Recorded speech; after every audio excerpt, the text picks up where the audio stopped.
there's a lot of really unhealthy behavior in the bodybuilding field. I was just looking at a paper the other day that was showing and kind of mentioning, getting at how many people that are like trainers and coaches and all that stuff have at least disordered eating behaviors. Mm, Not just the behaviors, but also body dysmorphia and body image problems. yeah. Um, and it becomes very easy for us to lose focus. It's hard because I've had clients be like, well, I don't want to settle for average. And I'm like, dude, healthy is not average anymore. Silly Right. goose. Yeah. And so you're not settling for average because you're going to have an extra 10 pounds of body fat and feel really fucking good and sleep really well and be able to train well and recover from that and actually put on muscle.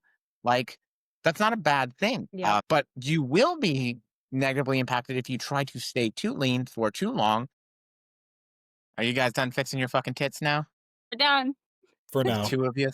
for now. Phil, you can. Oh, I knew. I was just gonna say. I bet Phil can move his. I can move mine too. Each one, and I can do it with my butt cheeks. Yeah. Yeah. Yeah. I mean, we're all like been doing the lifting thing for a while. I feel like we should all be able to do that. I definitely spit coffee fucking all over my living room the other day. I saw you fucking almost do it. I don't Hmm. know what happened. I had like a mouthful of coffee and it went like, brah, one. I was like, fuck. And then it happened again and I was like, God damn it. So it was like almost an entire mouthful of coffee everywhere. I was like, oh, Even stuff just blow through your like laugh. You know, and That's happened. I've done it with soda. That's the only thing I've ever done with, and that sucked pretty I've bad. I've had it happen to me with both coffee and hot soup. The soup is Oh, hot worse. soup. Yeah, I've had a piece of a gummy bear come up. Like I laughed, like chewing up a gummy bear, and a piece of it came up. I stuck one of those beads up my nose and got it caught up there for one time. Why did I think he was gonna say in his butt? No, no, no. Nothing goes in there. You're not boofing? Mm-mm. One way. One way. I'm afraid. Mm-mm.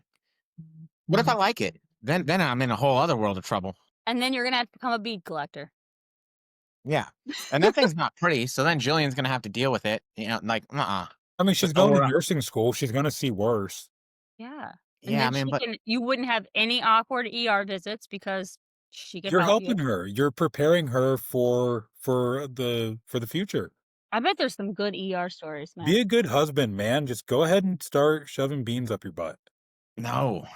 My buddy, I'm not gonna name names, but he works in an ER, and he sends me the X-ray pictures whenever Is it people. James? No, It's Brendan, right? You can't say anyway. He could get in so much trouble. I Do don't know who not. any of his fucking I don't even know what his friends' names I are. know, I'm but just guessing Phil, random don't even names. say I what it don't says. have friends. But yeah, like, believe me, if you're into that stuff, the people there are absolutely, like, covering your name on the X-ray and sending pictures to their friends. We have a Yeah. Oh yeah. long thread going of guess what's up this person's butt. Oh, Look yeah, I who's had in a that friend that was a thread. nurse that worked in the ER, and it was the same thing. He'd be like, "Hey, look, this guy has a potato in his ass." How bizarre. And what would you go in and be like, "Hey, I fell down making dinner, like fell on a potato." That's They like know the better. the number one thing is like, "Oh, I fell on it." Or the other one is you have frequent flyers that they just Oh, regularly do it, and they're like like, they have no "Y shame anymore. They're just like, "Guess what it is this time?" yeah." They're like, "Hey, I'm back. Guess what I'm here for? I'll give you a clue. It's not a penicillin shot." Can you imagine? Wanna imagine. They're Me like, neither, but it sure would make it fun. I miss working in healthcare only because it's so like every day you don't have the same boring day every day. Like there's always something. And I worked like in a nursing home where it was, old people. So I mean, it's the same people every day for the most part, depending on nature. But it's so fun because you just never know what people are gonna do and say, man. I'm excited to get old so that I can walk around in my underwear and then, like, just give children the middle finger and, like, get away with it, you know? Not like, "Oh, that Did you bastard. get away with Oh, he doesn't know." I have been spit on, kicked, punched in the crotch. I remember one time, all I did, real nice. I said, "Here's your breakfast." I had his breakfast tray. He just fucking punched me right in the privates as hard as he could. And I was like, "Cool, okay." like, if you You can't didn't do want anything. There's if you nothing you didn't can do. if you Like, didn't want your eggs poached, you could have just requested it. right. And one time I was trying to get another time, I was trying to give this man his tray and I was like, "Mister," his name, "here's your tray." He couldn't hear well. And he's like, "Huh?" So I bent down, tell him he grabbed me by my neck as hard as he could. The nurses had to get his hand off my neck. Like, I was just trying to give him his lunch. I don't wanna assault people, I just wanna give kids the finger. Yeah. Yeah, that's Well, pretty much where I'm at with it. okay. Oh, man. What the fuck? What are we talking about? Oh, predators. Dun, Yeah, dun, dun. Oh, speaking of, predators. That's what speaking of, I'm not a predator. No So, punches for Steven yet. hey, I mean, never say never, he's but like, "Alright, you guys took it too fucking far." right. So, the new Predator movie came out, Predator Badlands, and it seems weird to me. Does the girl, like, have no legs, right? And, like, the Predator is carrying her around like a backpack everywhere? That's what I keep getting. Yeah. How I don't many know, Predator movies are there? I didn't look that up. The I don't correct know. answer is not nearly enough. Valid. Watching them when I was a kid. Well, this one is a 7.5 out of 10 on IMDb right now and an 86% on Rotten Tomatoes. Uh, So so this is fun little fact about that movie, by the way, um, about the original one. So Jesse the Body Ventura was in it, and him and Arnold had like a big pissing battle over who had the bigger arms. Ugh, So Jesse Ventura said that he had 20-inch arms because Arnold had wrote down that he had 19-inch arms, but in reality, Arnold had like 23-inch arms. So he showed up just to piss him off from the like, that's great. yeah, There's 9 Predator movies. oh my god. should be 90. Yeah. So, I mean, that's not actually what we had planned on talking about, Oh, but the first one was in 1987. the Hells yeah. year of Stephen. You're welcome, world. Yeah. Well, I was thinking, oh, Jingle My Balls. That was the other episode idea I had. Um, and we like talking about managing the holidays and stuff. I like it. So maybe maybe next week we can jingle your balls, but this week maybe we just stick to Predators. By the way, we have to change the day, so fair warning. Everybody else hears us planning now. Fucking you're Oh, welcome. because it is Thanksgiving. Right. Yeah. Solid. And I have to hang out with my family for a very short amount of time. My middle Can't let it school go too long. mascot was called the Gobblers, and it was a giant roided up turkey. Love that. We were the Tornadoes. Hold on. Stop it. The Gobblers? Oh, believe me, middle schoolers, we figured that one out real fast. Stop. How is they still called the Gobblers? I cannot. The Turkey Creek Middle Let's School. go Gobblers. Turkey Creek See, Middle like, School, Plant City, Florida. Look it up. They're still called the Gobblers to this day. I feel like my chant would have been like, Goblin. Fuck. I would get you to spit your fucking coffee all over your computer one of the days, Kaylee. You would do that. Oh my god. But Oh, it's that kind one of was okay. close. That one almost came out. Yes. Or soon. Soon. But we were kind of talking like, and obviously, I don't know, we are all who we are. It's that time of year where I think there's going to be a lot of bullshit out there. And so the best way I know how to explain it is, you know how they're like, oh, regularly priced $299.99, regularly priced $299.99, Black Friday deal $299.99 down from $599.99, 50% off. And you're like, get the fuck out of here. I know. Um, Hate that. but it's the predatory shit to some degree, and so it might not like feel outright predatory, but like what goes on in the coaching industry or the wellness and fitness industry that's predatory that you might be wise to look the fuck out for.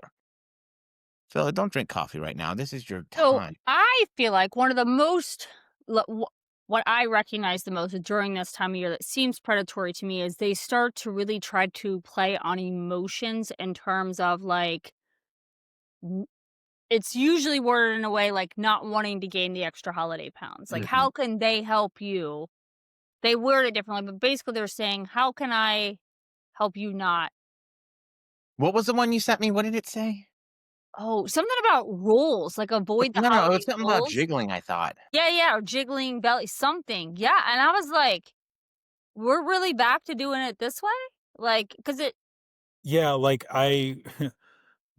I recently saw a like certain company that was like, "Oh, hey, survive the holidays." And it's like, "Really?" You're doing a Yeah, fitness challenge, like, we're going right? back to, like, 90s scare tactics, I think, where it's like, "Ditch the extra pounds.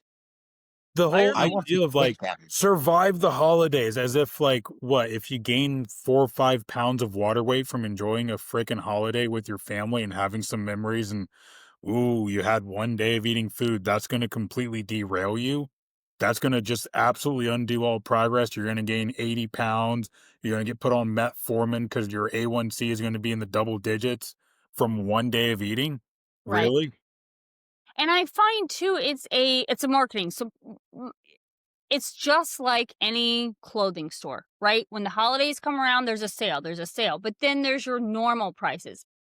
I personally, and this is just my personal, so nobody's right or wrong, but my prices just stay the same all year. One, because I feel like, because I have many times been like, man, maybe I should offer some sort of discounted package. But then I feel like I'm doing my current clients a disservice because why wouldn't they get a deal? They've been my client, somebody who's been my client for 3 years.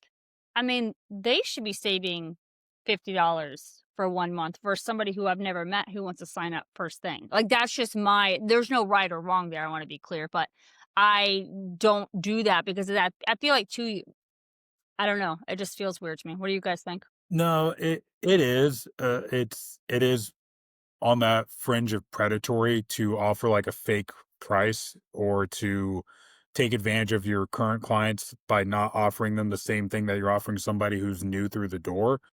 And I guess you could even make the argument, if I'm just playing devil's advocate, if somebody's been with the coach, like, I've got a couple of clients that have been with me for, like, 4 or 5 years, Mhm. and, like, okay, the way that I do right by them is I keep them on my pricing from 4 or 5 years, which has changed. Same.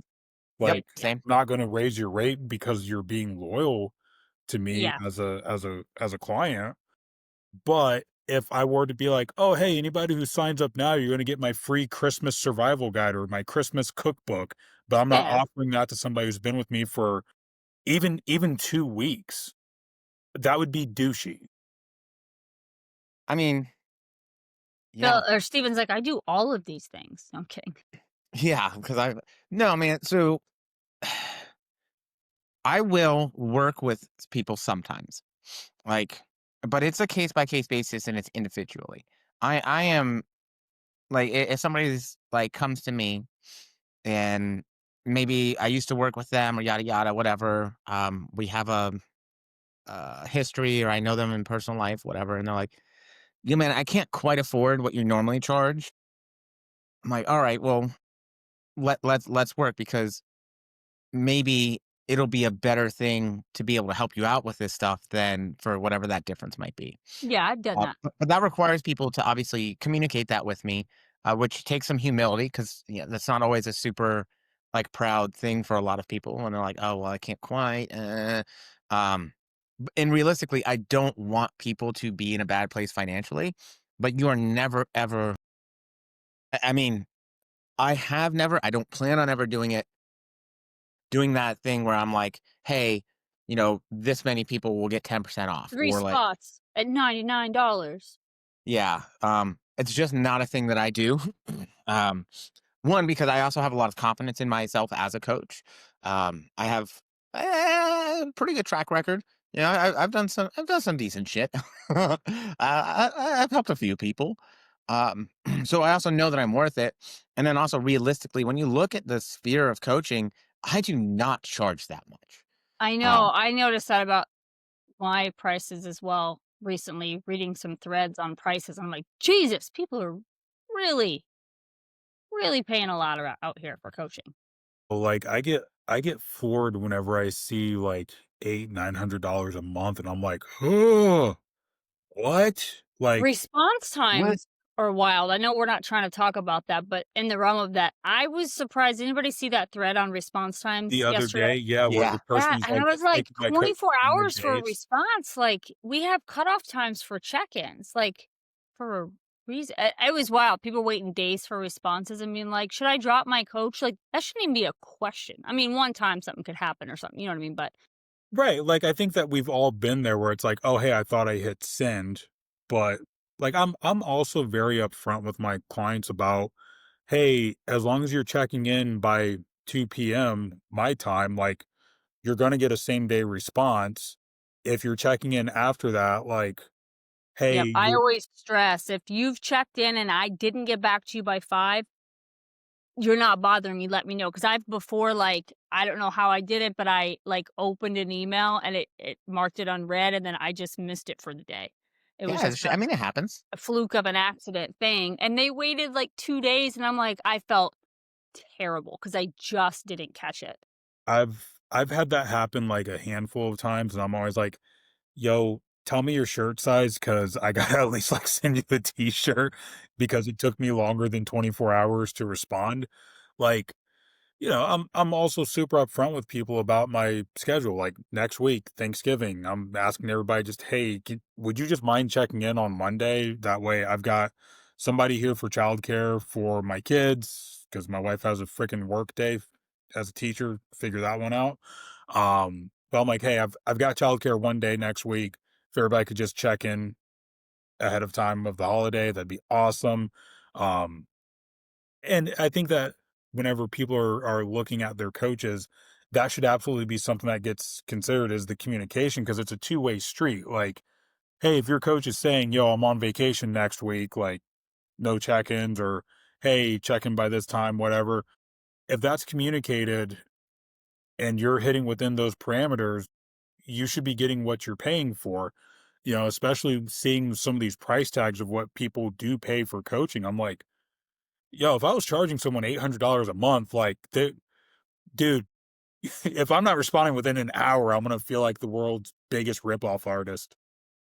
I Because would like still feel like a rip-off artist at $800 a month. Yeah, What I do is not worth that much money, right. right? Like, what do you do? Like, are you getting on Zoom with them every day for like an hour to like talk about their stuff? Because if so, you might be a therapist, and you sometimes I feel like we you are might be anyway. you might be stepping outside of scope of practice a little bit.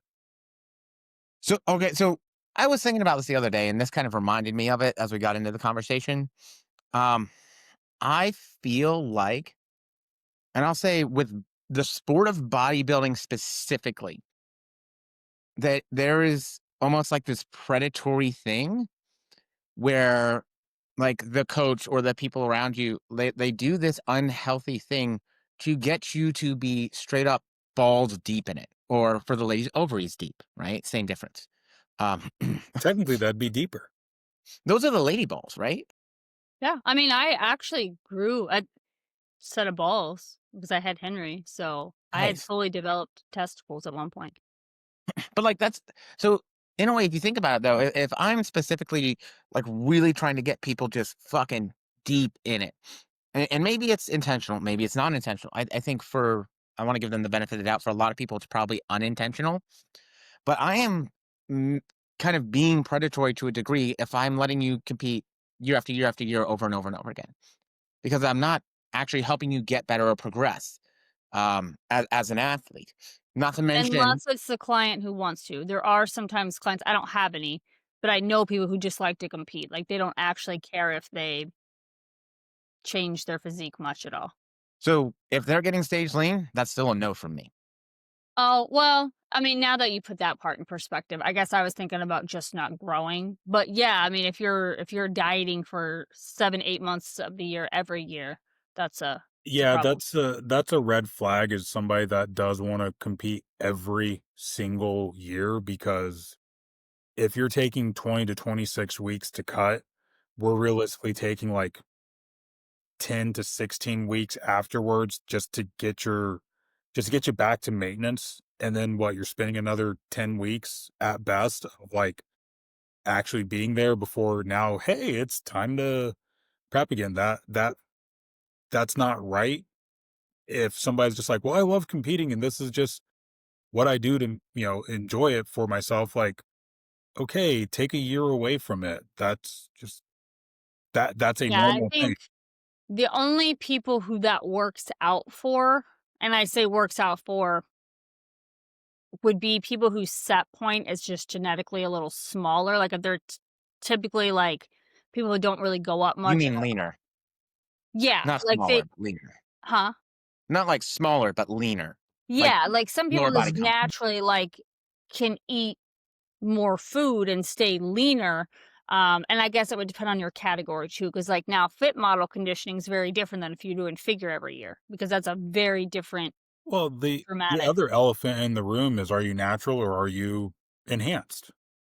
No, that wasn't an elephant. I was just waiting to get into it. Like, look, somebody's pushing a little more primo or a little more test or a little more trend or, hey, I decided to hop on Anavar this year, or I decided to hop on retatrutide or tirzepatide or, insert any other drug here. And it's like, yeah, you're going to have an advantage to some degree. You can always push that stuff harder than you did last year. I mean, that's not really my wheelhouse, but that's how I people feel do it. like And that's the big secret, that people who are like, well, I want to compete every year because insert IFBB Pro here competes every year. It's like they are on But yeah, Liver King, so much he stuff. was natural. He said the he Liver was. King. And I think and I don't know this because maybe it's just, but I feel like, how do I wanna word this? But usually when I see a lot of competing that's going on year after year, like the people that are Say just it. staying in the loop and they're never Don't getting, like, sugar. thrown off, I feel like it's typically teams, and I say that bigger teams because I think they want this. One, I think sometimes coaches wanna have this big group of people there, like, "This is my," and then I think too, you've got the athletes who are getting FOMO, and they feel like if they're not in prep, suddenly they're not in the loop and not in the circle, and I think that's what causes that, is the coaches need clients to be seen so they can, be like, "Oh, these are my, my people So I brought." I'll also Yeah, spill. like it looks good, and which is weird to me. Like, and I've been in the same mindset, but like, do I want somebody that's constantly posting a fuck ton of people to where they look like they're really busy, so I might not get the time and attention that maybe I want or I feel like I need? If you're a more seasoned competitor and you don't need a lot, okay, maybe that's fine for you. But also, like, at a certain point, I feel like as a coach, it's very easy for that to become more about your ego than doing what's right for your athletes. And that's one of the big things for me, because I'm very I think I've been very outspoken about it. I'm not a fan of drugs for bodybuilding purposes. Like, okay, cool. If it's quality of life, it's like true hormone replacement therapy, cool. Like, if you're old enough to make the decision, you're like, you know what? I really feel like who I am on the inside is a dude that has 260 pounds of muscle. All right, fucking A, cool. All right, you don't want to have kids anymore. You don't care about you are well versed and you understand what it means for your health and all the other stuff. All right, fucking A, man. Good for you. But if you're doing it to win a bodybuilding show, I'm fucking not. I'm not Or supportive. blindly because your coach just told you you should. Right. Right. That's the most insane part with me with the drugs, is it's so. I feel like at least half the people in the industry, they didn't ask to start it, and their coach said, "Hey, you're gonna take this," and they're like, "Cool, I'll do whatever you say." But this is and this is where I think that ego part matters and how it's predatory. Because I don't know anybody that realistically believes that PEDs don't have a risk associated with them, right? HRT and testosterone, you will have more of a cholesterol derived hormone going through your bloodstream. If you have more cholesterol in your bloodstream, that's going to generally put you at higher risk for things like atherosclerosis and cardiovascular disease. Now, how much that is, like if you're just in normal ranges, then it's not a big deal. But are you going over that? Are you going to have chances of other issues? Sure, everybody talks about the masculinization and the virilization of females, but they don't talk about, again, cardiovascular disease risks. They don't talk about the risks of how maybe these things that help you with cutting are hard on your heart and cardiovascular health there. And so to me, it's putting you at risk to make myself look better, because I want to win the show, because I want to be the fucking guy that has the people that are winning. I want to talk about how good I am. I want to post about all my people who are winning shows. And because if I actually give a shit about you, I'm not going to put you through that stuff for something like that. And I'm not going to endorse it. Like, at Right. the end of the day, you're adults, but I'm not going to be pushing it and endorsing it. Right, for the sake of at best a couple $100 check, and again, we've talked before about how expensive competing is. I mean, most of the time you look at what even like a first first place is going to pay out. By the time you factor in what that person paid for hotel and flight, it's already gone.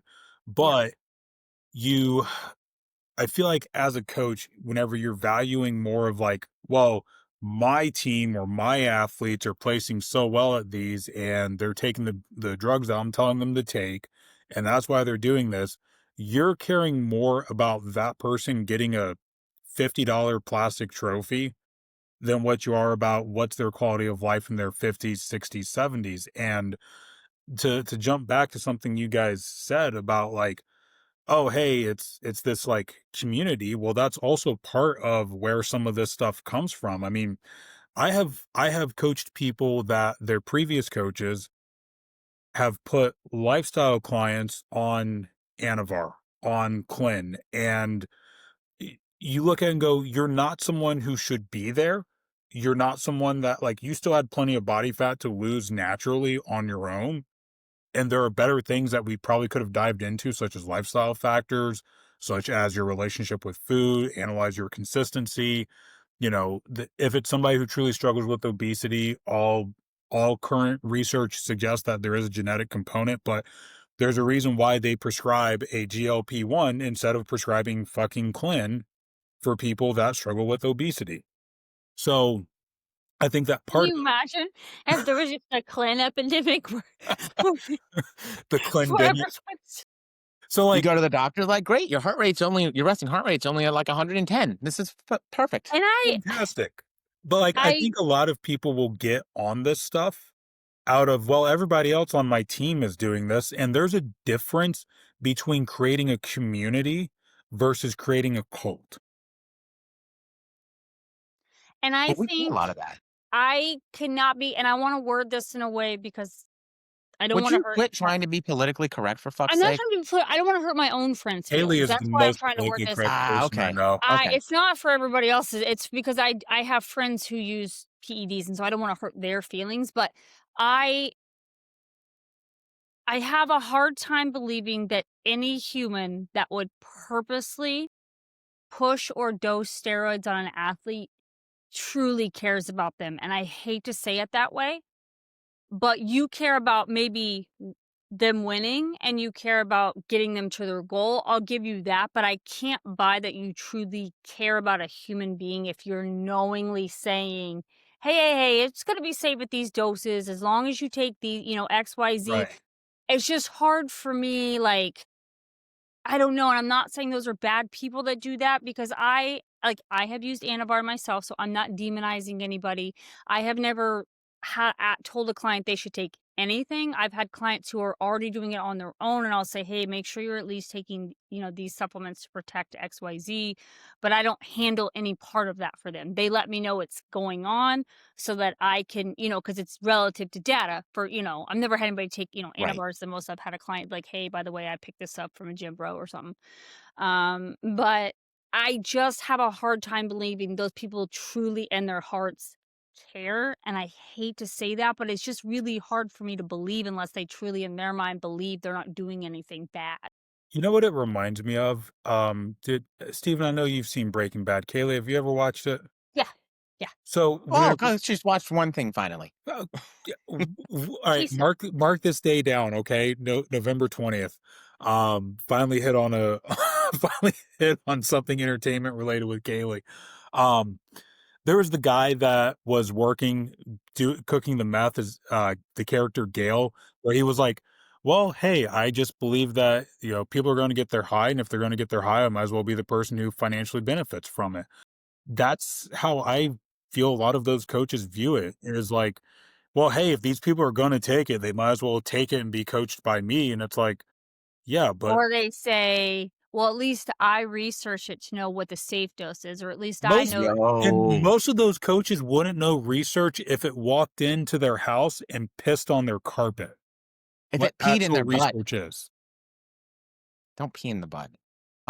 So this is interesting because like one of the things that made me think of this is what I was listening to a podcast, and for those of you who want a podcast that is like extremely like high level, it's called You Are Not So Smart.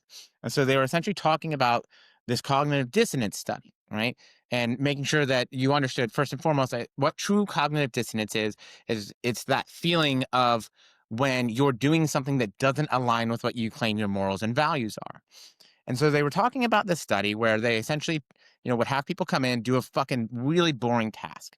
And then they'd be, oh, well, my researcher didn't come in. Can you tell the next person that it's like really exciting? And they would pay them like $9 or like $100. And the people that they only paid $9 to tended to validate that it wasn't boring. Like they truly believed that it was less boring afterwards versus the people who got $100 were like, oh, well, yeah, I'm just going to tell them that, but I got $100. It was boring as shit. And so it's this thing that if you have enough of a benefit, a reward, and a lot of pieces of these things, you can still do it and then have that thing about it. But if you don't, and so I would say like coaching, I don't know if there's a huge difference between like what you're making with the drugs or without the drugs. So it's you probably have to justify it more and like change that because otherwise it just creates this really big issue in terms of like how you feel. And then I think we have all felt that way with work situations in the past, hence why we are all doing what we're doing now. Um, that like when you have that dissonance, it kind of fucks everything up because you're like, okay, well, these are my morals and values, and I really believe these things. But this thing I'm associated with is pushing against those to some degree, Yeah. or it's highlighting others that might be doing something that I don't believe in and I don't agree with, and it's giving them more sight or lifting them up. And then that like kind of fucks up the whole process because you can't enjoy it so much. It's not as fulfilling, whatever the case might be. And so I am semi-convinced that this is kind of the idea that happens for a lot of these people is that they convince themselves that they're doing something good for these people. So for some of them, it's, well, I'm not as bad as that person, which I think is fucking shit. You know, the And white I knight. remember, Yep. yeah, like somebody said it to me about someone I was working with, and I was talking about I wanted them to take time off because they had been competing for about a year or so off and on. And I was like, you just need time to grow and you need time away from dieting. And I was like, man, I feel like I might have to not work with them if like they continue to kind of push and try and diet and do more and do more. And they're like, yeah, but think about it. They're gonna go to somebody else, they're gonna be in way worse hands than you. At least they're in a better spot with you. And I was like, yeah, but like if I'm on my fucking deathbed, am I gonna I'm not gonna be like, well, at least I wasn't as bad as fucking XYZ. Fuck no. There's some people that do rationalize that way, though. I mean, just in everyday life stuff, you can think of probably anybody off the top of your head, where people will do that. They're doing something they kind of know they shouldn't be, or they feel uneasy about it, so they try to rationalize it, like, well, because I do that. For example, this is not, but sometimes I'm just fucking tired, and I'll feed my kids just mac and cheese for dinner, and I'm like, well, at least it's something, At least like. it's not crack. Yeah, like, at least it's not, but I do that, we all do that to some degree, different Yeah. I mean, You guys feed children crack? I mean, only in extreme It's situations. medicinal, okay? Yeah, yeah. It's completely in the right dosage, you're completely fine. Yeah, look, there's no such thing as a poison, it's just it's all in the dosage. That's Everything's poison. Everything's in the dosage. yeah, it's all in the But dosage. So, like, what what I what I always go back to for kind of the same thing is my conscience for sale for a couple $100? You bet your ass. Not kidding. Sure is. Here's my phone number. Call me now. Like, I have fired clients. Not, and when I say that, I don't mean that the way that some people come off, like, "I've fired clients in the You've past let them for." go. ended the coaching relationship. Yeah. Right, like, "Look, I've just said this isn't the right fit. This is not what I wanna see you do, and if you're going to do this, then I don't wanna have this on my conscience. I think that this is a bad idea. The door is always open to come back, but I don't wanna be a part of something that is going to put you on a worse path long term for the sake of a short-term goal." And I can count on one hand the number of times that that's happened since 2019 whenever I went online. Like, that that is something that if you've got a good relationship with your coach and you truly, truly trust them, you should be listening to them because the coach that has your best interest at mind is sometimes going to tell you things that you don't want to hear, but they should be able to say it with a certain level of tact and compassion. And Yeah. they should, especially if you've been working with them for a long time, you should have really good communication that that coach knows how to get through to you. Like, I am from the beginning, I am not the coach that's going to yell and do the my way or the highway type thing. That's just complete crap. Um, but I am the coach that's going to say, look, this is a bad idea. Here's why I think this. If you would like to hop on a call, let's hop on a call to discuss this. But here's what I want you to be thinking about between now and then. And every time I know I've had to do that, it's usually every time I can think of has been reciprocated well. Like, they end up being like, "You know what? Now that you say that, that does sound better than what I was thinking." You know what I mean? Like, most of the time, they just need somebody to tell them. Um, So that's I think the reason why that happens is because you get into these circles, right? And so one of the really easy ways to start validating all that stuff is to be in, and we'll say even in a toxic circle, right? It's not something that's actually doing you well. And the bodybuilding space in and of itself, it's a bubble. Like we are different than most people. Most people don't want to go fucking be in the gym 5, 6 days a week lifting. Most people are like, ooh, fucking, I love, and we are too. We get it, but they're not at that same level where they're gonna fucking do. And to be fair, there's a lot of really unhealthy behavior in the bodybuilding. I was just looking at a paper the other day that was showing and kind of mentioning, getting at how many people that are like trainers and coaches and all that stuff have at least disordered eating behaviors. Mm. Yep. And I was like, woof, or woofies. Oh, Nah, not just the behaviors, but also body dysmorphia and body image problems. yeah. Um, and so what happens is it becomes very easy for us to lose focus. And it's hard because I've had clients be like, well, I don't want to settle for average. And I'm like, dude, healthy is not average anymore, silly Right. goose. Like, Mhm. it's not. And so you're not settling for average because you're going to have an extra 10 pounds of body fat and feel really fucking good and sleep really well and be able to train well and recover from that and actually put on muscle. Like, that's not a bad thing. Yep. Um, but you will be negatively impacted if you try to stay too lean for too long and we don't get food back up and we don't bring the cardio back down and we just continually overdo it forever. Because that's not realistic. At some point, you will falter and fall off. Yep. One of the biggest for me, this is my personal one of my I love that I've competed, I wouldn't take any of it back, but the biggest downfall from competing is that once you see yourself there, it's so hard not to sometimes be like, maybe I could get the abs back like that, or maybe I could, because once you kinda feel that, feel yourself in that body, it's really hard not to wanna kinda, like, be there again. But like that's one of the things, like it normalizes shit. And it normalizes stuff that if you go anywhere else would not be normalized. Yeah, you Um, won't even realize that you're starving all the time. I mean, you're getting food, don't get me wrong, but, like, you don't realize you're just walking around in a constant state of You hunger. should be getting food. You should be. We've we've seen the worst of the worst here. That's true. Not everybody, I and had now a it's client that more extreme too. Because my experience, I mean, the last time I prepped was 2020, and so, leanness has gotten more extreme since then, so what used to sound like, I would like, even so, I don't take clients below 1,200 calories unless they're shorter and they're anyway, circumstances for it. But now it's really common to see people like, oh yeah, I'm on 1,000 calories, or oh yeah, I'm on XYZ, because to get to that leanness that is needed for some people, especially if they're natural, you're gonna have to grind. I mean, you were gonna have to push. and I think that can be done better without rushing it, staying a little bit Yeah, leaner in your off yeah, season, sure. Um, there's ways to handle it that are better.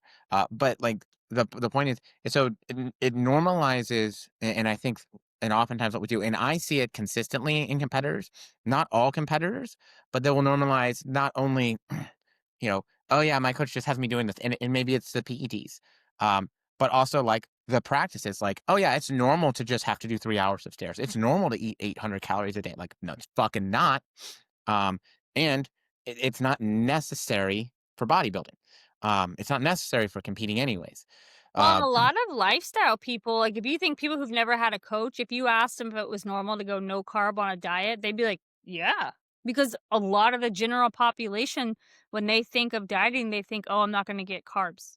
Like, but that's just a general but they think. also don't understand carbs either for a lot of them because they'll be like, "Oh No, yeah, I'm no. doing no carbs," and they'll still be eating veggies Right. No, or the fucking barbecue sauce. No carbs. yeah. No, the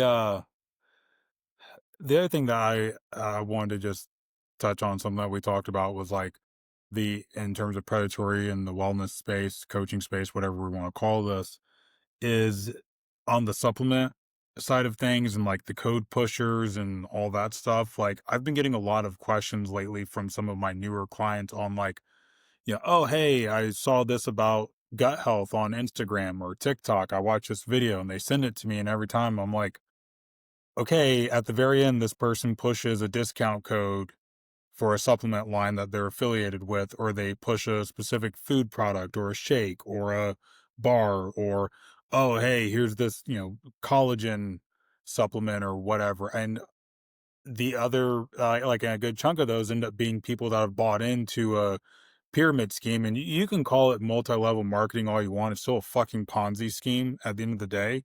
Mm. And if whatever you're buying offers you to start selling it and you can't buy it direct from the company, you have to buy it from another individual who tries to recruit you. Is And Steven moving his titties right now? he is, and I'm Okay. feeling I was like, I know I see his shirt. That's my you know what? That's my fucking tick, okay? That's my thing is a titty dance, okay? Leave me alone. but like if if you're constantly being told by your coach, like, buy this supplement, buy this, buy that, you have to use this brand, you make sure you're using my code, hey, you didn't order this month, what's going on? Like that's a Well, that's wild. massive. The coaches do that? Oh, Yeah. yeah. Yeah, they do. Dude, I've had people come to me where they have had a coach who also owned their own supplement company Of course they did. They that know who this is. Yep. yep, Steven Let's knows who go. I'm talking about. Uh-huh. I don't, but Let's keep it going. So, this person was paying upwards of $800 a month was what they had to budget just for supplements, and what they had to budget to have their blood checked every, like, 8 oh, I could 12 almost bet. weeks. Hearing more to the story, I could almost bet who this was. Yep. It was constant like, He knows that. hey, your cortisol's all fucked up. You make sure you're taking this. Oh, your gut's fucked up. Take my gut fucker 5,000 supplement that I also Gut sell. Fucker 5000. Please, let's just name this podcast episode Gut Fucker 5000. I mean, all right. But Fuck it. Put it on there. like if your coach, if look, coaching shouldn't be equivalent to your mortgage payment every month. By the time you factor in coaching, your gym membership, supplements, being required to get blood work, and especially if your coach is not someone who it's in their scope of practice to say, get blood work regularly and send it to me. And then also your coach is benefiting from the discount code you're using for getting their lab tests done. So I think I know with me, like with my clients, I have a supplementation. Like when you get a new plan, I have a list of this is what I would recommend, but I have next to it, what is this supplement actually for? So yes, I'm telling you, I recommend, what is it for? And I always say, this is the list of things. If you were to take supplements, these are ones that I find beneficial. Beside it is what it's for. If you don't have this issue, like for example, I really like when clients have digestive issues or really sore or muscles or restless legs at night, I love magnesium calm. Love it. And I'll put that on there. But if you don't have any of those issues, you don't need to take it. And I always say, like, there is a discount code here, but you can use any brand that you want. Like, I genuinely don't care if my code gets used. Like, I'm not going to pay my mortgage on my supplement. Right. I don't even do that. Um, I have like a list of things. Most of them are just general health things, but like I don't know. It is very difficult to like say you have somebody on meds to know what might interfere or interact with Yes, medication agree. or absorption of medication, right? Like certain meds, you're not supposed to have milk products because calcium can impact absorption. Simple things like that. Uh, and so I pretty much say I go first and foremost. Yes, I have a discount code with this company. Yes, I get a kickback if you use my discount code on their site. No, you don't have to use their stuff. No, you don't have to use my discount code. No, you don't have to use any fucking supplements whatsoever. I'm a pretty big fan of creatine monohydrate because I Same. just there's Creatine and such multivitamin is usually one I try to be like, you don't have to do anything, but I would highly recommend these 2 things if you're not getting it. And I actually have Creatine. Yeah. thank you. I have the nurse practitioner that works for me if someone Is needs, that a like, fridge sig? nutrition. Huh? Did you it's a just get fridge handed sig. a It is. fridge sig? Yeah. It's a diet coke. Um, I have her, like, she has on a couple occasions wrote clients a, like, detailed supplementation list, but she's looking at their actual medical records and their lab work to do so, because that's what you should have if someone's giving you exact dosages and things that you might need. And they're a licensed medical practitioner. Right? It is not fucking me. And I'll be real.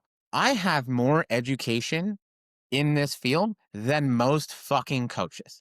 I have more education in this field than probably most Olympian level coaches. Let's be fucking real. Um, but I still don't do a lot of shit. And I think it's like Dunning Kruger. The more you know, the more you recognize that you don't fucking know. And the human body is really complex, and how things interact is really complex. Like we have, well, the fucking Lane Norton's with like in protein metabolism, right? Just fucking protein. So that means he spent 8+ years studying what? Fucking protein. That's crazy. That's You know what I nuts. mean? You Yeah. must really like protein. I don't think he does, You actually. just couldn't pick something. It's like, okay, protein.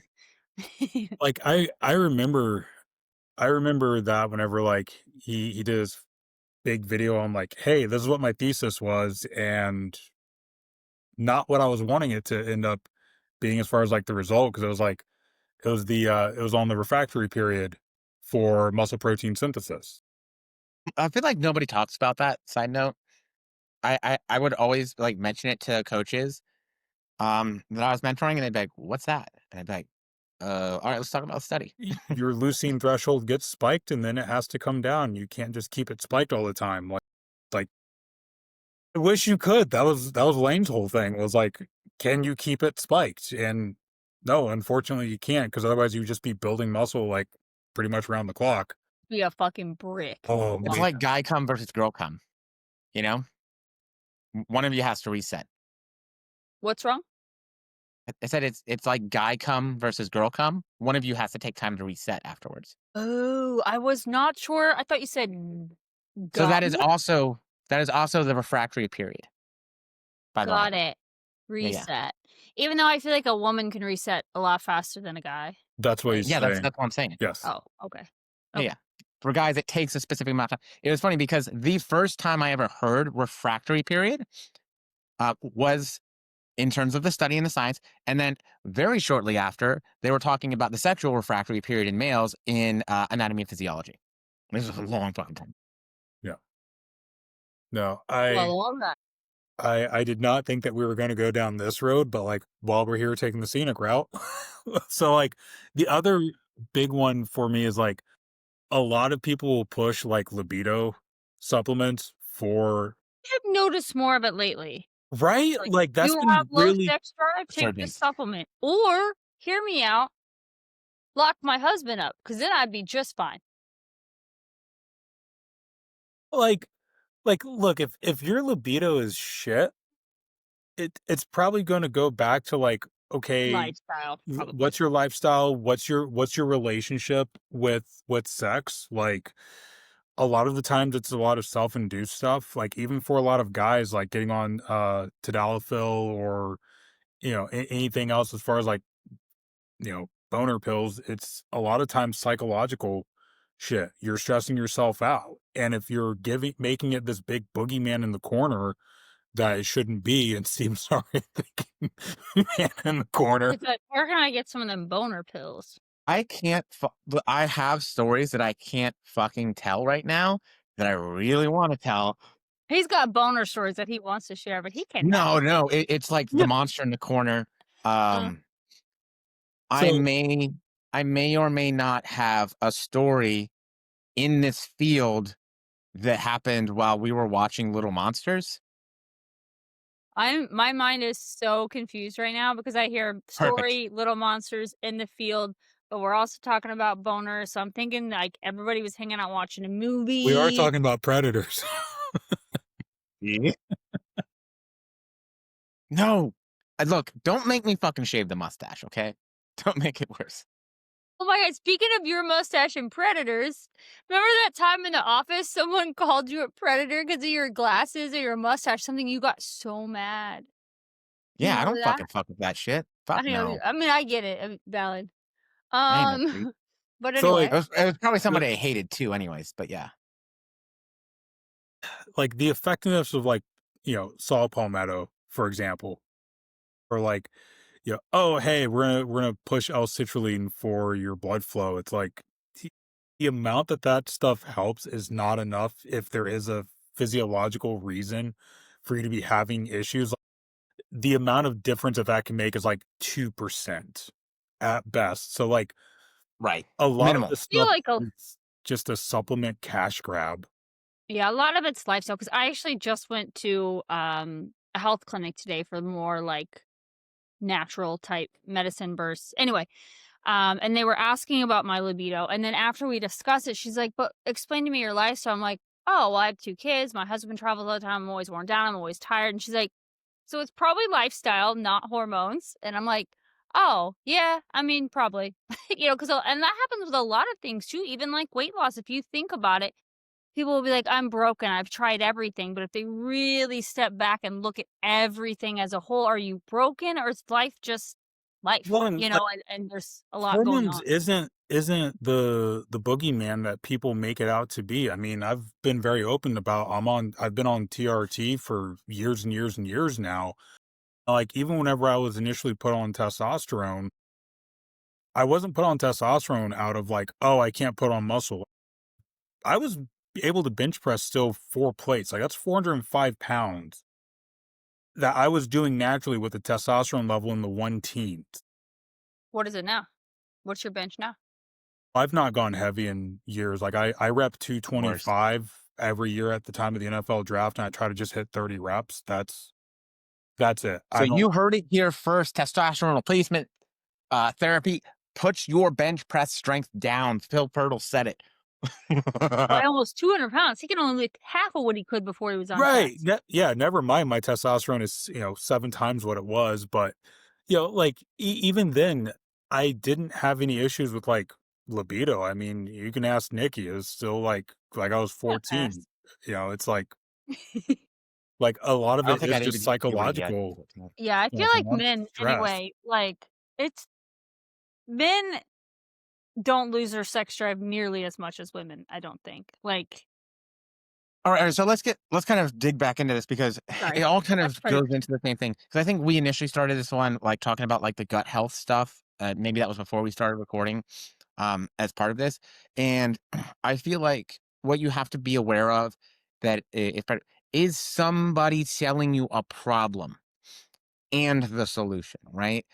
If I have to be convinced that I have a problem, I might not have that problem. Um, and so it this is where that, like, predatory stuff comes in, and I think it's easier during this time of year, the days are shorter. I love that shit, it gives me energy, but most people don't, right? Seasonal depression is a thing, and so if I'm trying to sell you that you're broken, well, then great, we have to fucking fix you if you're broken. If I'm and that's all I'm talking about. the Okay, only way to fix you is with your wallet. yeah, it's expensive and it's gonna take a lot of time, and I'm not saying that fixes are quick, they're normally not, Yeah. but most people I've met aren't fucking broken. Uh, I don't know, fucking I'll say it, the American standard for work-life balance is fucking Terrible. garbage. Agree. I think that's a Fucking lot of garbage. people's issue right now is everybody's just fucking tired. Everybody's exhausted. Well, how many people, like, it's become normal to be overemployed. Like, oh, I'm working, 3 jobs, 4 jobs at one time. And it's like, And holy usually It's the grind set. the husband and wife work now, where it used to be, you know, predominantly the husband worked and the wife didn't, and so I think that helped too, where a husband would get off work and then he had his wife there to help with dinner and do things, and now it's like, "Hey, motherfucker, we're both working. Go cook your fucking dinner." I wanna be the one at home fucking making dinner. right? That's what I want. I'd love Fuck to be yeah, a dude. trophy husband, but I'm not really much of a trophy. Hey, man. You know what? I've Oh, heard you guys stories got from shiny Nikki. heads like trophies? I mean, I do put a little chrome dome on top. But right, so like there are specific things that have happened in our society that have kind of pushed people to be less healthy and have more problems. Like food quality is probably one of it because it poorer quality food is tough. But we also don't want to be in that kind of predatory spot where they're like you have to eat clean all the time. We also know that's not true. A healthy diet is one that meets your nutritional needs. That's going to mean that you're getting micronutrient dense foods, fruits, vegetables, lean protein, so that you're getting your micronutrients, all of your vitamins and minerals. You're getting enough fiber to have, good digestive health and the rest of that stuff. And maybe you're having a fucking couple Oreos a day too, right? It's not all one, all the other. It's kind of okay. Danger is in the dosage, right? Mhm. And so there's so many things that people will tell you because like I am not going to just eat fucking chicken and broccoli for the rest of my life. Fuck that. Um, I'm going to have that fucking apple crumb pie for Thanksgiving that my That grandma sounds so makes good. that has fucking like 2.5 sticks of butter in it, right? Get it, Like, grandma. I'm gonna do that shit. And so, realistically, it's like, how do we get just closer to yeah, we're doing the right things most of the time, but that shit's hard to do because it's like, "What? I don't feel like I have much time to cook." Because the time I do get that's free doesn't feel like it's free because I'm so fucking stressed out and overwhelmed all the time that I just fucking try and disassociate for hours on end a lot of the times when I get home. Right. And how many of those people like the try to disassociate just turns into a bunch of screen time and now you have a hard time going to bed at a decent time and you're just perpetually overstimulated. Again, it just stems back to your lifestyle. Let's see what areas are not great. Like people didn't have this level of, just chronic depression and stress 25 years ago. Okay, well, what I fucking did. Same. the year 2000, Stephen was really impacted by the dot-com bubble burst. To die! Yeah, they said the fucking world was Y2K! We gonna were end at all going midnight, bro. down. They were like, "The nukes are gonna launch." Like millennials, think about this. Like 1999, it was Y2K is going to kill us all. Then there was the dot-com bubble burst, and it was like, oh, the economy is going to kill us. Then there was September 11th, the war on terrorism, the freaking housing Then the crisis of housing market crash. 2009. Like, Yeah, market crash. right, Everybody lost their fucking houses. right. Like, holy shit, I'm just going to toot our own horns. We're the most resilient fucking generation of the last 100 years. Maybe the last 100 years, but I think people had it way worse, like, way back then. We still have it good in Right. the general history of I things, like, love I'm Yeah, not we gonna have get fucking electricity eaten and by plumbing, wolves. so that's solid. like, I love Yeah. I do love the meme of like, hey, imagine explaining in heaven, like, yeah, I had to watch my calorie intake to a like 14th century peasant who died of starvation. Yeah, I saw that one too. And now our biggest concern is, are we gonna hit our macros? Okay. Right. Like, well, hey, can I get a GLP-1? So, yeah, so you have to be aware of, like, what are we putting out, or what are the people that you're watching putting out, um, that are making a living off this? We make a fucking living off of you guys deciding to coach with us and pay us money for our expertise and experience and guidance and all that kind of stuff. But if I'm like telling everybody you need a coach, that is in and of itself to some degree predatory. You have to have a coach to be successful. Fucking no, you don't. Like, don't get me wrong. I am I very want good you at to my have a job. coach, me. Yeah. Um, but if you do need it, it should be temporary because we should be teaching you how to manage things on your own. And then if you want a coach after that, great. I'm fucking happy. Like, let's work together. Yeah, Awesome. need versus want. Yeah. And so I think what a lot of times happens is and it's almost always from somebody that's out of their scope of practice. I have never fucking once heard or like seen one of my gastroenterologists, because we know Stevie got tum tum problems, be like, you need to go take stool tests because your stomach's upset. Right. And if they are, it's because it came after a whole bunch of other fucking things. It was never fucking numero uno. Right.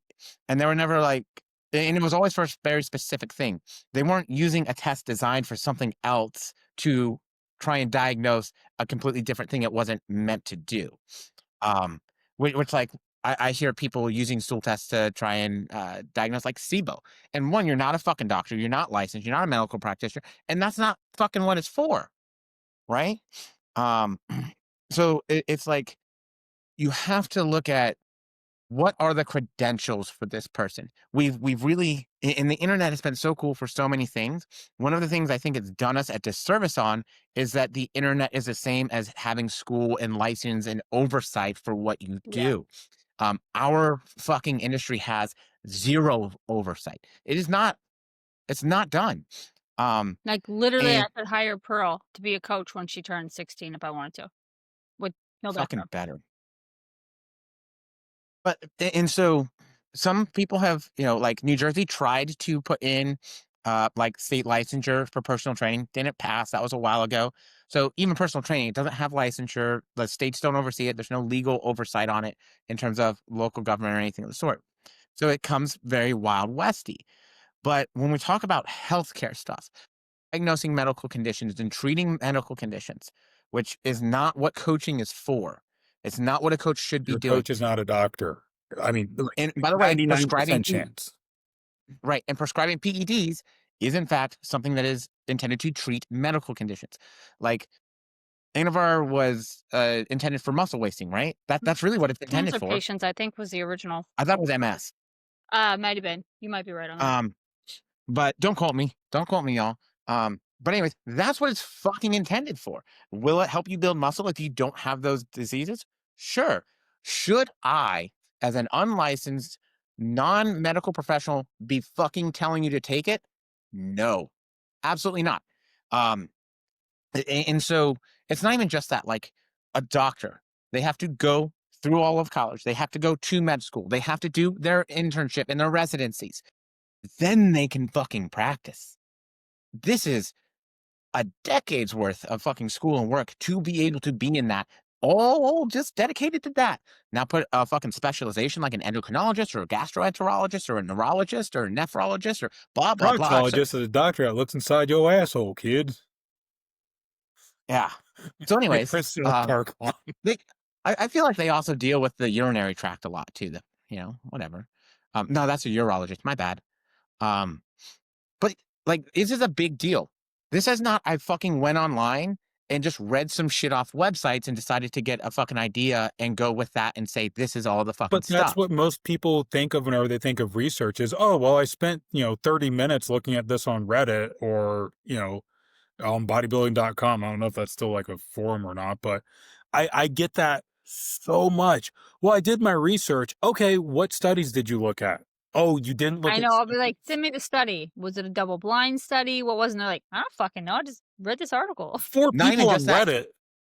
So what were the study methodologies? Like, was it blind? Was it double blind? Like, did they actually have a control group? Did they not?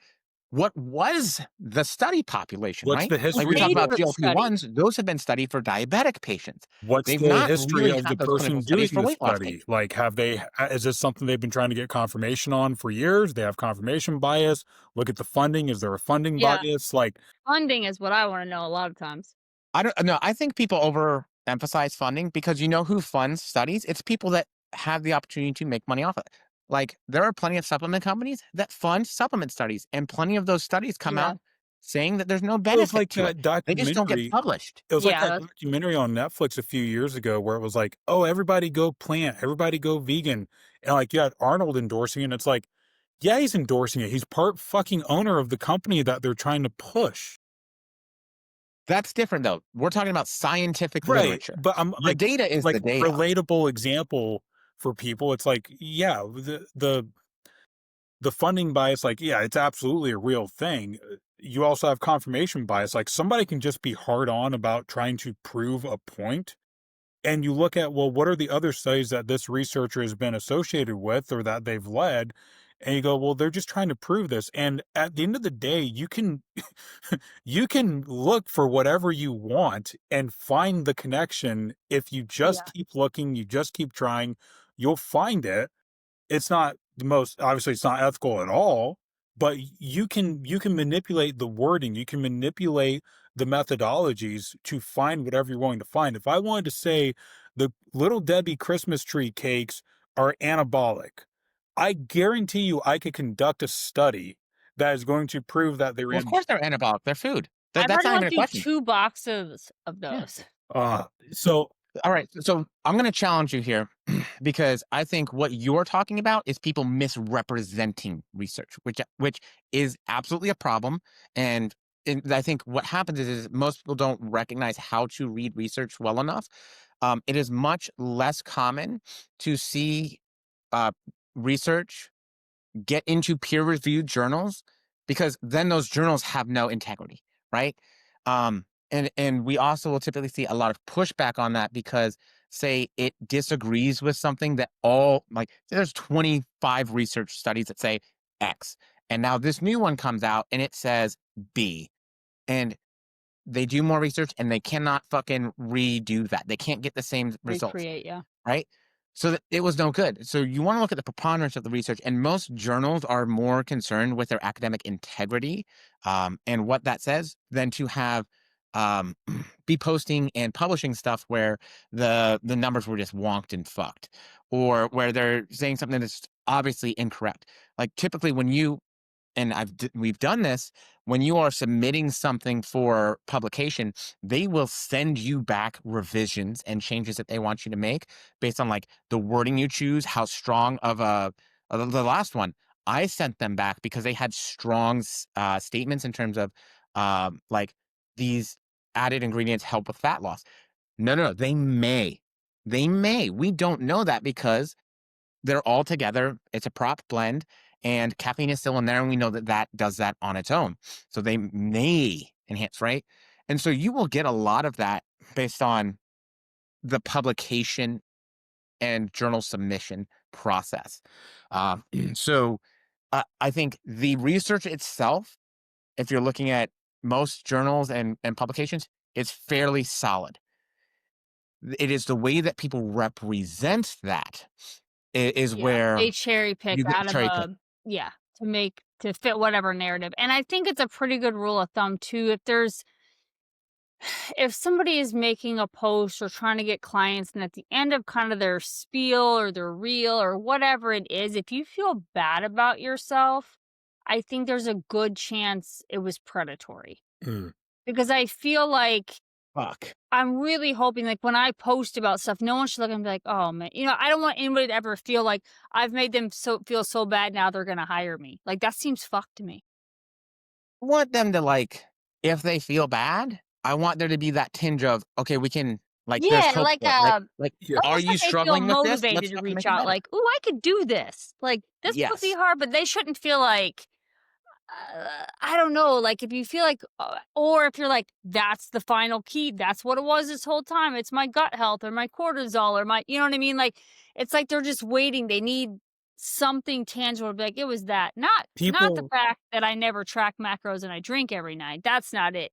Definitely the no. cortisol. No, people just wanna be told that they're broken and that it's something that's like, well, it's not really your fault that you struggle with this. Like, people just wanna be told that they're broken. Well, and who wouldn't I mean, a lot of people who, if given the chance, if you said, "Okay, listen, I can get you to your goal weight if you follow these macros, this cardio, I got you. This is what we're gonna do." Or you could buy these supplements for $400, do none of these things, but I've got your solution here. You've got high cortisol, you've got gut issues. So, yeah, you could do these, you need to, but if you get all this stuff, you're gonna people the same reason people will take a blood pressure pill instead of changing their diet. Literally, that's our healthcare system. A lot of people will choose a pill over changing daily habits. Right. So I think that that is due to necessity because it is much easier to take a pill. And so like say our healthcare system can give you a pill that we know will help to get you within range. Like, and then hopefully you will also change your lifestyle habits. So maybe we can eventually wean off the pill. But you need that pill right now if you want to be within the Yeah, healthy yeah. I'm not range. trying to tell anybody not to take their pills. I have Yeah. older clients who are on like their goal was to get off their blood pressure medicine or get and that those are Fuck that's yeah. so I Right. meant it that way versus Right, but most Everyone people, takes it. once they're put on that pill for their blood pressure or, They somebody. don't ever come off for Right, most of it's them. just, "Oh, okay, well, this fixes it," instead of, "Well, let me fix the root cause." It's just like somebody who goes, "Oh, yeah, my problem is I have cortisol belly because of how stressed out I am." Okay, so you're gonna try this cortisol supplement instead of looking at your actual stress management techniques and look at your Mhm. self-care routine. Hey, you're a Yeah. parent, you've got, 2 or 3 kids, and you're working a job that has you traveling, like, every other week or whatever. That's a stressful environment for anyone. That's a stressful, shitty situation. Why don't we figure out some time for you to take care of yourself? Yeah, eating better is probably going to help you out. What are some low hanging fruit we can do for your nutrition? Getting in some movement that you enjoy doing is going to be beneficial for you. Let's figure out, what do you enjoy doing? You like playing basketball? Cool. Why don't you go play basketball twice a week for 30 minutes? Congratulations, you're getting in movement, you're exercising now. You're probably also going to start paying a little bit better attention to your diet, just out of, hey, I'm enjoying playing basketball. And I know that if I eat right, I'm probably going to do a little bit better on my recovery. So, like, people just want to get that supplement in to fix the problem instead of take 30 minutes twice a week to do something for themselves. Or, like, my big thing for stress is I like to doodle. I like to have a small little Lego set at my desk that I build once a month. Like, I buy myself I'm 36 years old and I buy myself a Lego set once a month. But that's what I've I been do. buying puzzles. See, like, crossword I play puzzles, music. Sudoku, like, all this shit it's set a timer for 5 minutes. Do that and tell me you don't feel less stressed out. You're gonna feel less stressed out doing one of those things than just doom scrolling on your damn phone. That 5 Mhm. minutes turns into 30 minutes real quick. Yep. I was playing music for, like, I don't know, a good half an hour at least before we got on this I podcast love 'cause music. and I just ordered because I've never had an electric guitar, and honestly, like, they had a really good deal on American 2 made in Mexico, Do you know Telecasters how to and, play Fenders guitar, in general. Steven? I have an acoustic in the other room, Oh, okay. Because but I've never had an I gotta electric. get mine fixed, my electric, and But I've always wanted a Telecaster, so I ordered a Telecaster, that's and cool. so now I will have my basses, I will have my electronic drum set, and I will have my, Telecaster as well, and I got a little amp with it. Like, that is something I do. And yes, it is a treat yourself thing in the now, but it's also something that I'm going to get to do for fucking years and years to come because it's something that I enjoy and that helps do that. And I don't have to spend a bunch of extra money on it all the time, and it's just fucking easy. Um, uh, I think, and I'm with you on this. There are a lot of people that will use like a cortisol supplement, like a core heart or whatever, but they never actually learn how to have better coping mechanisms. They never learn how to actually become more aware of where their stress is normally Yep. sitting. And like those underlying things will make it so that you can fucking manage without that stuff. There may be people like I have a lot of people that do shift work, like doctors, firefighters, Nurses, whatever. yeah. That shit just fucks you. Mhm. Yeah. Right? Like, when your circadian rhythm is and if you're doing a 24-hour shift and, like, you're just fucked to some degree, right?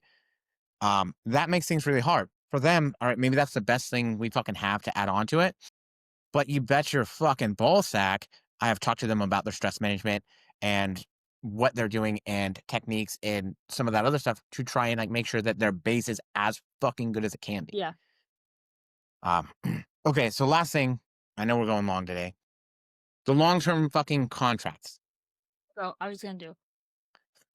So like this is one of the predatory things that I find in the coaching industry that I hate. I do upfront plans. You get a discount for them. We're fucking in it if you're in it. But like there will be people that like you're in a contract paying monthly, but you have to agree to a certain amount of time. No, not I think that's no. predatory. Per person. Right, because you might not be able to afford it later on, and now you're stuck in it. I also know that there are coaches that put like NDAs to some degree, like, in Ooh. their fucking coaching Oh, contract, yeah, I know for sure of one big team that does that. But right? that's so that they're shit because I've had friends on that team where I'm just trying to ask like, I just wanted to know, and they're like, I can't tell you." Mhm, And I'm like, and "Damn." to me, that is, like, fucking number 1 because it also keeps people from being honest about their experiences with And those. being aware. Yeah, they can't warn other people. Yeah. Right. Because for most of us, like if you're in the industry, we know who the predatory people are. We know who the people are that do certain specific things because people come and talk about it afterwards. Well, And so we can have those conversations. I think When you can't talk about it, how the fuck does anybody ever get to know that I'm a piece of shit and a terrible coach? and I think there's a difference because I work predominantly with lifestyle clients, and I tend to work with a lot of people that have a lot of weight to lose. So there's a difference whenever I'm on an initial consultation with somebody and saying, look, here's what your goal is. You're trying to lose 50 plus pounds. It's realistically going to take you at least this much time. Yeah. I want to make sure that fitness and improving your health is something that improves all qualities of your life, not just one. And I want to make sure that it doesn't cause a financial hardship. Are you ready to financially commit that this is probably going to be how long it takes? I mean, and it's not just on the financial side. It's look, be thinking about the long term for the next 6 months, a year, whatever. But do we agree that this is the timeline that it's going to take? Now, somebody who's entering into more of like a, let's say, contest prep, look, if a month in and your coach is taking 4 days to respond to you, you should absolutely be able to fire their ass. If Yep. you're Right. requesting like, And this is, I think, where it hits it, yeah, because like I know you, and say you have a conversation with somebody like, hey, this is probably going to take 16 months for us to get there. And they're doing a month to month plan with you. If at any point in time they come into some sort of financial hardship and like, hey, I just cannot continue to do this, there's at no point in fucking time, and we will stop being friends if that ever changes, that you're going to be like, nah, fuck you. You still got to pay me. You're under contract. no, and here's the other I would big, never do that to somebody. here's the That's what I'm saying. here's the But Yeah. people big do. thing. Here's the biggest thing. Guess what? Those contracts, at the end of the day, they're probably just Are worth collecting you fuck through all. Stripe, and if Mhm. you change your credit card number, they are fucked and they cannot collect on you. Like, it's Mhm. that simple. Call your bank. You don't even have to ask Or for a they new can just number. alert it as fraud and they'll never be able to pull it again. Well, you can rescind authorization. You can tell the bank, "Hey, I don't wanna authorize this charge anymore. I don't intend on using their services." And there's also been an addition of, like, you have to make it as easy to stop someone's payments as what it was for them to start now, and I I do believe they went back on that though. did they? Because I know, Yeah. like, I got a big thing from Stripe on that saying like, "Hey, you have to have this now." I mean, It went through, but the ease of cancellation stuff, there have been changes in that. So there was that initial big push that like you had to be able to go online and click to cancel and make it, and it had to be very easy for subscription based stuff. Um, some of those things have changed since then. well, that obviously shows how little it's impacted me because I didn't even care that it changed, like, I had no whenever I added at the end of I my ain't check. even known I use Stripe. Well, as you're saying it, I'm like, I Like, don't recall seeing it. I so I use a Google form for my weekly check-in that gets sent out in an auto message through Trainerize of like, "Hey, it's time to check in. Don't forget to fill this out." Like, at the very end of that, it's like, "Hey, click here to schedule your," like I do a with all my clients, I do a once a month, like, "Hey, let's at least connect for 30 minutes on a Zoom." But then I also have it right there like, "Hey, if you're no longer interested in your services, click here." You click that. I I mean, wanna make nobody one that clicked. says, "Interested in telling me to fuck off? Click here to end coaching." Right. Yeah, I have it on like the bottom banner or on like my payment page, the client billing login because it's Stripe anyway. So you log into the through Stripe with your email and then you can cancel from there. Yeah.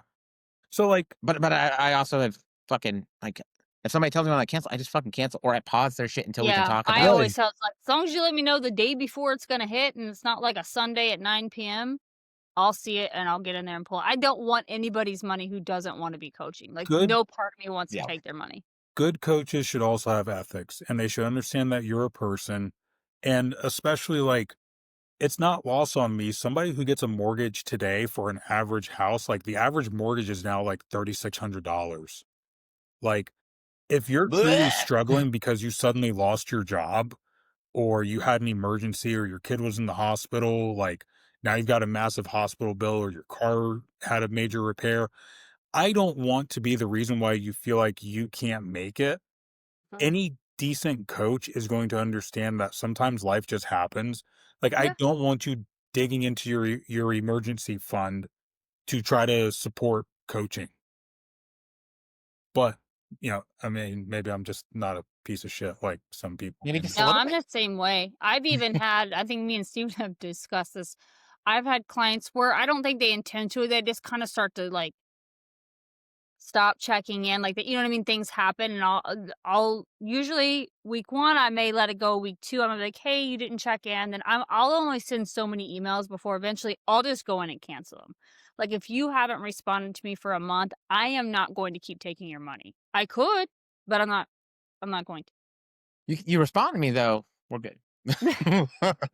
Well, and sometimes they're Um, just like, "Sorry, I've been busy. No, no, no, don't cancel me." Because usually the last one, I'll be like, "Hey, I'm just checking in one last time. I'm gonna go ahead and cancel you before your next payment hits if I don't hear from you." And they'll be like, "Hey, I'm sorry. I've just been busy. Don't cancel me. I still want, you know." and I think, like, at the heart of it, it goes back to kind of what we were talking about or had mentioned earlier about, like, if you really want what's best for people, if you really want to see them living them best lives, and if you really want to be adding, like, I don't know how goodness to their day-to-day lives and making their life better, like, you don't do those things that I think directly put on a bunch of extra stress.